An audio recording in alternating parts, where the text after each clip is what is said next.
Hi. അപ്പോൾ നിങ്ങൾ ആലോചിക്കുന്നുണ്ടായിരിക്കും, miss എന്താ ഇപ്പോൾ ക്രിസ്മസുമായിട്ടൊക്കെ ബന്ധപ്പെട്ട് വരുന്നത്, ഇപ്പോൾ ഓണം അങ്ങോട്ട് കഴിഞ്ഞില്ലല്ലോ. അതിന് ഓണം സെലിബ്രേഷൻ എനിക്ക് തോന്നുന്നു മിക്ക ഇൻസ്റ്റയിലും ഫേസ്ബുക്കിലൊക്കെ കിടന്ന് നോക്കുമ്പോൾ ഓണം സെലിബ്രേഷൻ ഇതുവരെ കഴിഞ്ഞിട്ടില്ല. സെലിബ്രേറ്റേഴ്സ് ഇൻഫ്ലുവൻസേഴ്സ് ഒക്കെ ഇപ്പോഴും ഓണം ആഘോഷിക്കുന്നേ ഉള്ളൂ. അപ്പോഴത്തേക്ക് അതേ മിസ് ക്രിസ്മസിൻ്റെ എന്തോ ആയിട്ട് വന്നേക്കുന്നുള്ളതായിരിക്കും ആലോചിക്കുന്നത്. പക്ഷേ 2 മാസം കഴിയുമ്പം ക്രിസ്മസ് ആണ്, അല്ലെങ്കിൽ നിങ്ങളെ സംബന്ധിച്ചിടത്തോളം നിങ്ങളുടെ മോസ്റ്റ് ഇമ്പോർട്ടൻ്റ് ആയിട്ടുള്ള ക്രിസ്മസ് എക്സാംസ് അല്ലെങ്കിൽ സെക്കൻഡ് ടേം എക്സാംസ് ആണ്. അപ്പോൾ മിക്ക ആൾക്കാരും ഓണം എക്സാം കഴിഞ്ഞപ്പോൾ എല്ലാവരും കുട്ടികൾ പറഞ്ഞൊരു സംഭവമായിരുന്നു, ബുദ്ധിമുട്ടായിരുന്നു, ടഫായിരുന്നു, വിചാരിച്ച പോലെ ക്വസ്റ്റ്യൻസ് വന്നില്ല, അല്ലെങ്കിൽ അവർ പഠിച്ചതൊന്നും ചോദിച്ചില്ല, അങ്ങനെ കുറേ കൺഫ്യൂഷൻസും കാര്യങ്ങളും ഉണ്ടായിരുന്നു. അപ്പോൾ ഇന്ന് മിസ് ഈ വീഡിയോ ആയിട്ട് വന്നേക്കുന്നതെന്ന് പറഞ്ഞാൽ അതിൽ കൺഫ്യൂഷൻസ് ഒക്കെ മാറ്റാനാണ്.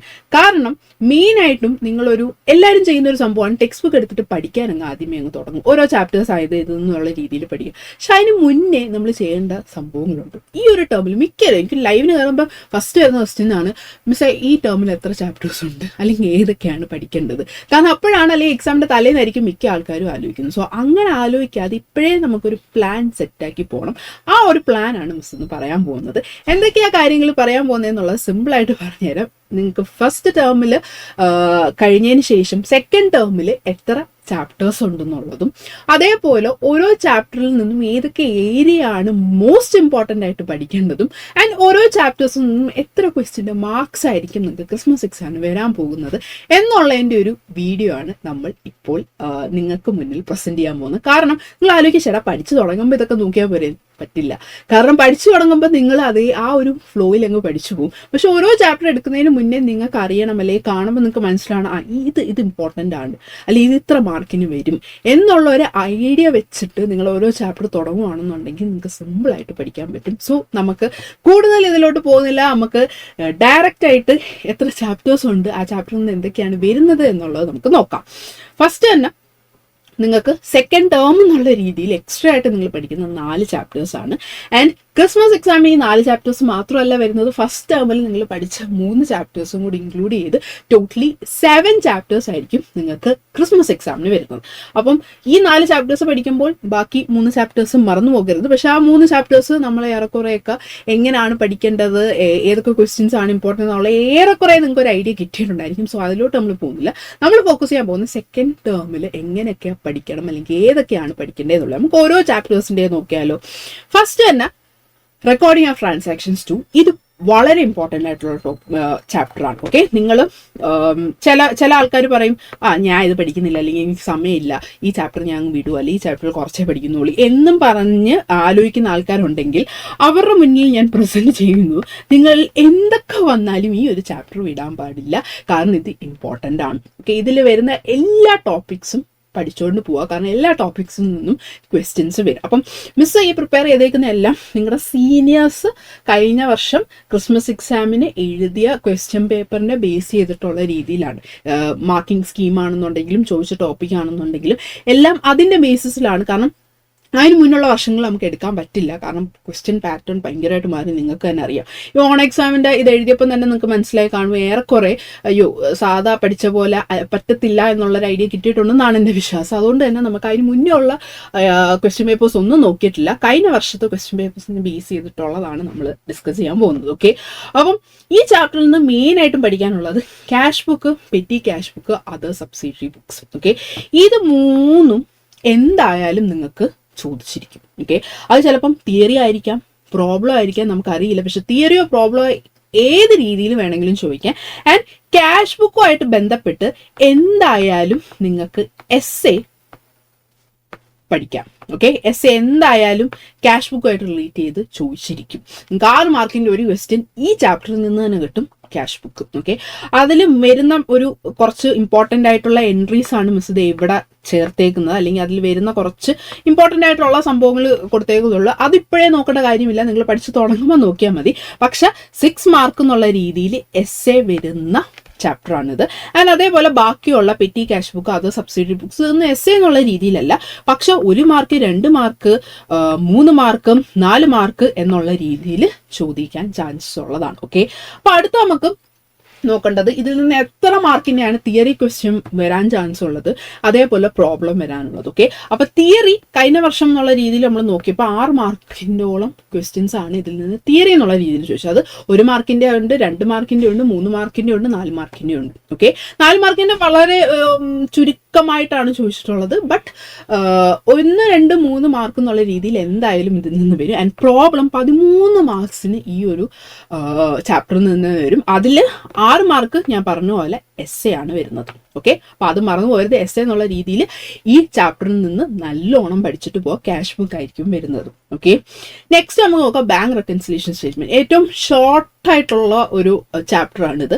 ബട്ട് ഏറ്റവും ഡിഫിക്കൽട്ടായിട്ട് കുട്ടികൾ പറയുന്ന ഒരു ചാപ്റ്ററുമാണ് ബാങ്ക് റെക്കൺസിലേഷൻ. നമുക്ക് പെട്ടെന്ന് പഠിച്ച് നമുക്ക് ആ ഒരു കോൺസെപ്റ്റ് കിട്ടിക്കഴിഞ്ഞാൽ നല്ല സുഖമായിട്ട് നിങ്ങൾക്ക് ഇത് പഠിച്ചെടുക്കാൻ പറ്റും. പക്ഷെ ആ കോൺസെപ്റ്റ് കിട്ടിയില്ല എന്നുണ്ടെങ്കിൽ നല്ല ഈ ബാക്കിയുള്ള 7 ചാപ്റ്റേഴ്സ് അല്ലെങ്കിൽ നിങ്ങളുടെ ടോട്ടലി ഉള്ള 9 ചാപ്റ്റേഴ്സ് എന്ന് വെച്ച് നോക്കുമ്പോൾ ഏറ്റവും ടഫായിട്ട് തോന്നാൻ പോകുന്ന ഒരു ചാപ്റ്ററുമാണ്. ഓക്കെ, അപ്പോൾ അതിൻ്റെ മീനിങ് കോൺസെപ്റ്റ് വെച്ചിട്ട് മറ്റേതൊക്കെ നിങ്ങളുടെ സീനിയേഴ്സിന് നല്ല തട്ടിക്കൂട്ടി എന്താ പറയുക കാണാതൊക്കെ പഠിച്ചിട്ട് എന്തെങ്കിലുമൊക്കെ ചെയ്യായിരുന്നു പഴയ ഇതെന്നുള്ള രീതിയിൽ.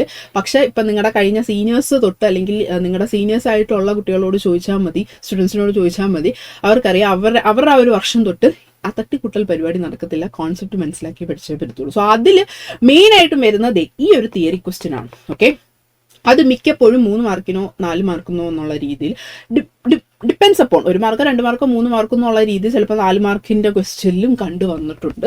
അപ്പം അത് തിയറി എന്നുള്ള രീതിയിൽ പഠിക്കണം. ആൻഡ് അതേപോലെ പ്രോബ്ലം എന്തായാലും ഇതിൽ നിന്ന് ഒരു പ്രോബ്ലം ചോദിച്ചിരിക്കും. ഓക്കെ, 1 പ്രോബ്ലം നമുക്ക് എന്തായാലും ഇതിൽ നിന്ന് എക്സ്പെക്ട് ചെയ്യാം, എന്തായാലും ചോദിച്ചിരിക്കും. അത് മിക്കപ്പോഴും 3, 4 മാർക്ക് എന്നുള്ള രീതിയിലുള്ള ക്വസ്റ്റ്യൻസ് ആണ് നമ്മൾ കണ്ടിട്ടുള്ളത്. ഓക്കെ, പ്രീവിയസ് ഇയർ ഒക്കെ നോക്കിയതിൻ്റെ ബേസിസിൽ 3, 4 മാർക്ക് എന്നുള്ള രീതിയിൽ എന്തായാലും ഈ പറഞ്ഞ ഒരു പ്രോബ്ലം എന്തായാലും ചോദിക്കും. അതേപോലെ ഒരു തിയറി ഈ പറഞ്ഞ തിയറിയും ചോദിക്കും. അപ്പോൾ ഇത് രണ്ടും ഇമ്പോർട്ടൻ്റ് ആയിട്ട് പഠിച്ചിട്ട് പോവാം. ഓക്കെ, ഇനി തിയറി എത്ര ടോട്ടലി ചോദിച്ചിട്ടുണ്ടെന്ന് പറഞ്ഞാൽ 6 മാർക്കിൻ്റോളം തിയറി ചോദിച്ചിട്ടുണ്ട്. അതാണ് ഞാൻ പറഞ്ഞ 6 മാർക്കിൻ്റോളം. അതിൽ 3 മാർക്കിൻ്റെ 4 മാർക്കിൻ്റെ ഈ ഒരു ക്വസ്റ്റ്യൻ ആയിരിക്കും വരുന്നത്. ബാക്കി 1, 2 എന്നുള്ള രീതിയിലായിരിക്കും ബാക്കി മാർക്കിൻ്റെ വരുന്നത്. ആൻഡ് പ്രോബ്ലം 6 മാർക്ക് എന്നുള്ള രീതിയിൽ ചോദിച്ചിട്ടുണ്ട്. ഈ 6 മാർക്ക് എന്നുള്ള രീതിയിൽ essay അങ്ങനെ ചോദിച്ച് കണ്ടിട്ടില്ല. ചോദിക്കാറുണ്ട്, പക്ഷെ നിങ്ങൾക്ക് ഓപ്ഷൻസ് എന്നുള്ള രീതിയിൽ എന്തായാലും കാണും അങ്ങനെ ചോദിച്ചാൽ പോലും.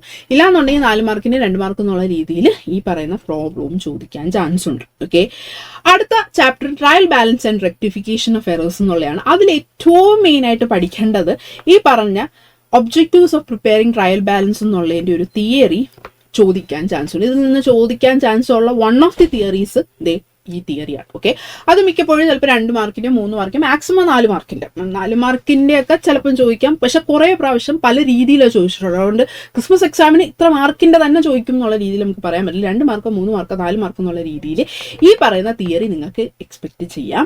ആൻഡ് അതേപോലെ ടൈപ്സ് ഓഫ് എറേഴ്സ് ഇമ്പോർട്ടൻ്റ് ആയിട്ട് പഠിക്കേണ്ടതാണ്. അതിൻ്റെ അകത്ത് പ്രോബ്ലവും ചോദിക്കും. അതേപോലെ ചോദിക്കുന്ന ഒരു സംഭവമാണ് 1 മാർക്കിൻ്റെ തിയറി. ഓക്കെ, 1 മാർക്കിൻ്റെ തിയറി എന്തായാലും ഇതിൽ നിങ്ങൾക്ക് എക്സ്പെക്റ്റ് ചെയ്യാവുന്നതാണ്. ഓക്കെ, അത് ഈ ടൈപ്സ് ഓഫ് എറേഴ്സുമായിട്ട് ബന്ധപ്പെട്ടിട്ടുള്ള 1 മാർക്ക് എന്തായാലും ചോദിച്ചിരിക്കും. പിന്നെ അല്ലാതുള്ള തിയറി എന്നുള്ള രീതിയിലായിരിക്കത്തില്ല വരുന്നത്, പ്രോബ്ലം ആയിരിക്കും 3, 4 മാർക്ക് എന്നുള്ള രീതിയിൽ വരുന്നത്. ഓക്കെ, അപ്പം ഈ ചാപ്റ്ററിൽ നിന്ന് എന്തായാലും 4 മാർക്കിൻ്റെ തിയറി ചോദിച്ചിരിക്കും. ആൻഡ് 7 മാർക്കിൻ്റെ പ്രോബ്ലംസ് എന്നുള്ള രീതിയിലും ചോദിക്കും. ഓക്കെ, അപ്പോൾ പ്രോബ്ലംസ് ആണ് നമുക്ക് മെയിനായിട്ട്. തിയറി എന്താണെന്ന് പഠിച്ചാൽ മാത്രമേ നമുക്ക് പ്രോബ്ലം ചെയ്യാനും പറ്റത്തുള്ളൂ. അപ്പോൾ രണ്ടും ഇമ്പോർട്ടൻ്റ് ആയിട്ടുള്ള ചാപ്റ്ററാണിത്.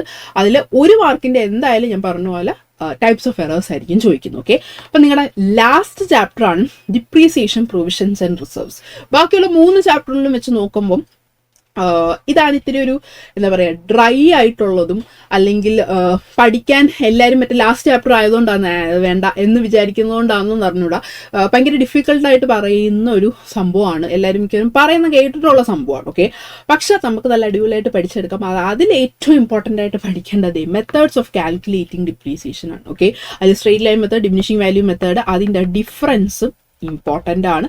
അതേപോലെ ഇതിൽ നിന്ന് ഒരു പ്രോബ്ലം നിങ്ങൾക്ക് ചോദിച്ചിരിക്കും. ഓക്കെ, അതുപോലെ ഇപ്പോൾ 3 മാർക്കിനായിരിക്കാം, 4 മാർക്കിനായിരിക്കാം, 2 മാർക്കിനായിരിക്കാം. പക്ഷെ എന്തായാലും കൂടുതലും ചോദിച്ചിട്ടുള്ള 3 or 4 മാർക്ക് എന്നുള്ള രീതിയിൽ അത് സ്ട്രെയിറ്റ് ലൈൻ മെത്തേഡോ ഡിമിനിഷിംഗ് വാല്യൂ മെത്തേഡിലോ ഒരു പ്രോബ്ലം സോൾവ് ചെയ്യാൻ എന്തായാലും ഈ ഒരു ചാപ്റ്ററിൽ നിന്ന് ചോദിച്ചേക്കും. ആൻഡ് അതേപോലെ തിയറി പോർഷൻ വരുമ്പോൾ സ്ട്രെയിറ്റ് ലൈൻ മെത്തേഡും ഡിമിനിഷിംഗ് വാല്യൂ മെത്തേഡും തമ്മിലുള്ള ഡിഫറൻസ് എന്നുള്ള രീതിയിലും ചോദിക്കും. പിന്നെ ഏറ്റവും ഇമ്പോർട്ടൻ്റ് ആയിട്ട് പഠിക്കേണ്ടതാണ് പ്രൊവിഷൻസ് ആൻഡ് റിസർവ്സ്. അതും ഈ പറഞ്ഞ പോലെ ഡിഫറൻസ് ആണ് ഏറ്റവും ഇമ്പോർട്ടൻറ്റ്. അതേപോലെ അതിൻ്റെ ടൈപ്സ് ഓക്കെ, ഇതിൽ നിന്ന് ഇങ്ങനത്തെ ഒരു ക്വസ്റ്റ്യൻ ഇല്ലാത്ത ഒരു ക്വസ്റ്റ്യൻ പേപ്പർ ഇതുവരെ കണ്ടിട്ടില്ല. ഓക്കെ, അത് എങ്ങനെയായിരിക്കും ചോദിക്കും നമുക്ക് അറിഞ്ഞൂടെ, പക്ഷേ ഈ പറയുന്ന ടോപ്പിക്സ് എന്തായാലും ചോദിച്ചിരിക്കും. അപ്പോൾ അത് പഠിച്ചൊക്കെ ഇതിൽ നിന്ന്, അതാണ് ബാങ്ക് റെക്കൺസിലേഷൻ സ്റ്റേറ്റ്മെന്റ് ആണെന്നുണ്ടെങ്കിലും അതേപോലെ ഡിപ്രീസിയേഷൻ പ്രൊവിഷൻസ് ആൻഡ് റിസർവ്സ് എന്ന് പറയുന്ന ചാപ്റ്റർ ആണ്. ഇതിൽ രണ്ടിന്റെ പ്രത്യേകത എന്ന് പറഞ്ഞാൽ 3 മാർക്ക് 4 മാർക്ക് എന്നുള്ള രീതിയിൽ ഒരു പ്രോബ്ലം എന്തായാലും കണ്ടിരിക്കും. ഓക്കെ, അപ്പോൾ അതുകൊണ്ട് നല്ല വൃത്തിക്ക് അത് പഠിച്ചിട്ട് പോവാം. ആൻഡ് ഇതിൽ നിന്ന് തിയറി എന്നുള്ള രീതിയിൽ 4 മാർക്കിന്റെ തിയറി ആയിരിക്കും മോസ്റ്റ് പ്രോബ്ലി വരുന്നത്, പിന്നെ 6 മാർക്കിന്റെ ആണ്. ഇത് എസ് എ ചോദിച്ചിട്ടില്ല. കൂടുതലും 3 മാർക്ക് 4 മാർക്ക് എന്നുള്ള രീതിയിൽ എന്തെങ്കിലും 2 മാർക്കിന്റെ എന്തെങ്കിലും ഒരു പ്രോബ്ലം സോൾവ് ചെയ്യാനോ അല്ലെങ്കിൽ 3 4 മാർക്കിന്റെ രീതി എന്നുള്ളതാണ് ചോദിച്ചിരിക്കുന്നത്. മാക്സിമം എനിക്ക് തോന്നുന്നു 4 മാർക്കിന്റെ ക്വസ്റ്റ്യൻസ് ആണ് പ്രോബ്ലം എന്നുള്ള രീതിയിൽ വരുന്നത്. ഓക്കെ, സോ ഇത്രയാണ് നമ്മുടെ സെക്കൻഡ് ടേമിൽ നിങ്ങൾ എങ്ങനെയൊക്കെ പഠിക്കണം, എത്ര മാർക്കിൻ്റെ ക്വസ്റ്റ്യൻസ് പഠിക്കണം, അതേപോലെ ഏതൊക്കെ ടോപ്പിക്കാണ് പഠിക്കേണ്ടത് എന്നുള്ളത് നോക്കി വെക്കുക. ആൻഡ് ഇത് പഠിച്ചു പോകുന്ന അനുസരിച്ച് നിങ്ങൾ ജസ്റ്റ് ഒന്ന് വീഡിയോ എടുത്ത് കാണുക. കണ്ടതിന് ശേഷം ഒന്ന് നിങ്ങൾക്ക് അപ്പോഴത്തേക്ക് ഫെമിലിയറൈസ് ആവും. പിന്നെ ഓരോ ചാപ്റ്റർ എടുക്കുമ്പോഴും നിങ്ങൾക്ക് ക്ലിയർ ആവും ഏതൊക്കെയാണ് പഠിക്കേണ്ടത് എന്നുള്ളത്. ഓക്കെ, അപ്പം ഓണം എക്സാം പലർക്കും ടഫായിരുന്നു എന്നുള്ളത് അറിയാം. എന്തായാലും ടഫായിട്ടേ വരത്തുള്ളൂ. എസ്പെഷ്യലി +1 സ്റ്റുഡൻറ് എന്നുള്ള രീതിയിൽ നിങ്ങൾക്ക് എന്തായാലും കുറച്ച് ടഫായിരിക്കും. ഓക്കെ, നിങ്ങൾക്ക് ചിലപ്പോൾ സ്കൂളിൽ നിന്നുള്ള രീതിയിൽ ഇട്ടിട്ടുണ്ടെങ്കിൽ വലിയ കുഴപ്പം വരത്തില്ലായിരിക്കും. പക്ഷെ അല്ലാതെ എന്തായാലും നിങ്ങൾക്ക് സെക്കൻഡ് ടേം എന്നുള്ള രീതിയിലാണ് നിങ്ങൾക്ക് മൊത്തത്തിലുള്ള ക്വസ്റ്റ്യൻ വരാൻ പോകുന്നത്. ഓക്കെ, അപ്പോൾ അതെന്തായാലും ഇത്തിരി ബുദ്ധിമുട്ടായിരിക്കും. കാരണം നിങ്ങൾ ആദ്യമായിട്ട് പഠിക്കുന്ന ഒരു സംഭവമാണ്. ഓക്കെ, അപ്പോൾ അത് എന്തായാലും ടഫായിട്ടേ വരത്തുള്ളൂ. അതുകൊണ്ട് അത് ഓർത്തൊന്നും ടെൻഷൻ അടിക്കണ്ട, നമുക്ക് നല്ല അടിപൊളിയായിട്ട് പഠിക്കാം. അപ്പോൾ ഈ സംഭവങ്ങളൊക്കെ ഓർത്തു വെക്കുക. അപ്പം സെക്കൻഡ് ടേം അല്ലെങ്കിൽ ക്രിസ്മസ് എക്സാമിന് നമ്മൾ പൊളിക്കുന്നതായിരിക്കും. Thank you.